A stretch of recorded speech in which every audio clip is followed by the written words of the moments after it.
Welcome time travelers and welcome new time travelers. As always, if you're new to this channel and enjoy learning about history one event at a time, then don't forget to hit that like button, comment, and subscribe. Without further ado, let's get into it. Today we're going to start in 161 when Marcus Aurelius became Emperor of Rome. In 1644, Massachusetts established the first bicameral legislature in North America. On this day in 1792, English astronomer Sir John Herschel, a successor to his father, Sir William Herschel, in the field of stellar and nebular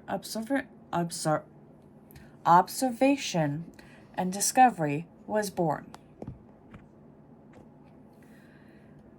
1850 brought us U.S. Senator Daniel Webster, who spoke out in favor of the Compromise of 1850, which was enacted in September, a series of moderate measures that addressed the question of slavery in U.S. territories.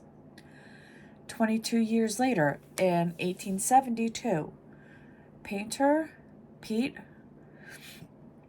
Mondrian, who was an important leader in the development of modern abstract art and is known for his work that processes a formal purity that embodies his spiritual belief in a harmonious cosmos, was born in Amersfoort, Netherlands. Composer Maurice Ravel, who was noted for his musical craftsmanship and perfection of form and style, was born in Cabourg, France in 1875. The following year, in 1876, Alexander Graham Bell received the patent for the telephone. Moving on to 1945, when the U.S. First Army Forces seized an intact rail bridge at Bremen and poured across the Rhine River.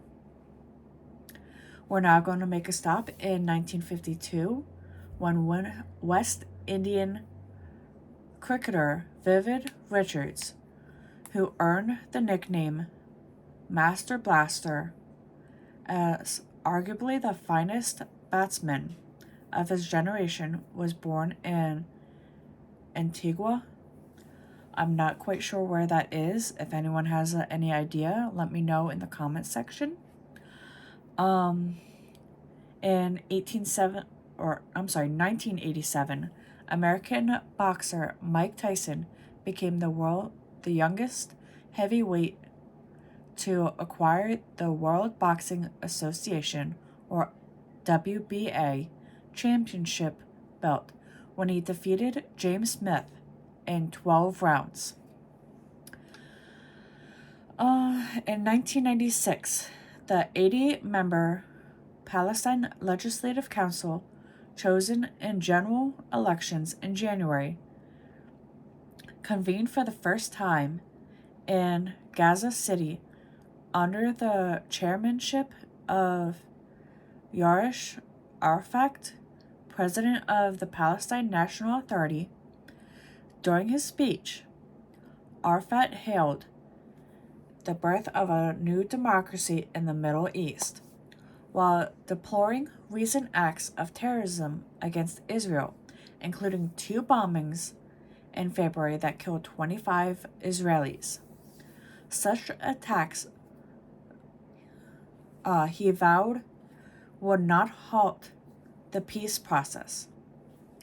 Arafat's authority was further strengthened when Ahmed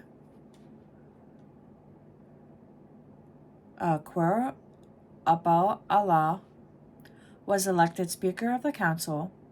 He was among those who had signed the Palestinian Peace Treaty with Israel.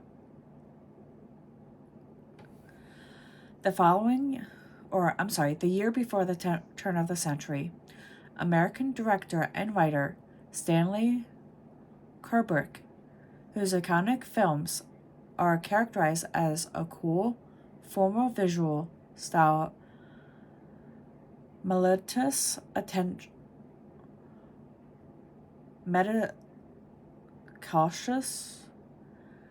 attention to detail, and detached, often iconic prisms, passed away in England. In 2006, the government of Uganda announced that it had discovered the flow of water from Lake Victoria through a dam to the Nile River. Because the lake is at its lowest, or announced that it has decreased the flow of water from Lake Victoria through the dam to the Nile River because the lake is at its lowest level in more than 80 years as a result of severe and prolonged drought.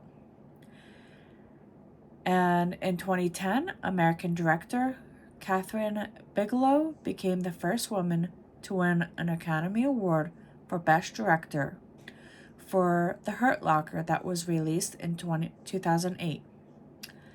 And with that, we return to 2024 and our current history. Let's see what this year has in store for us. Until next time.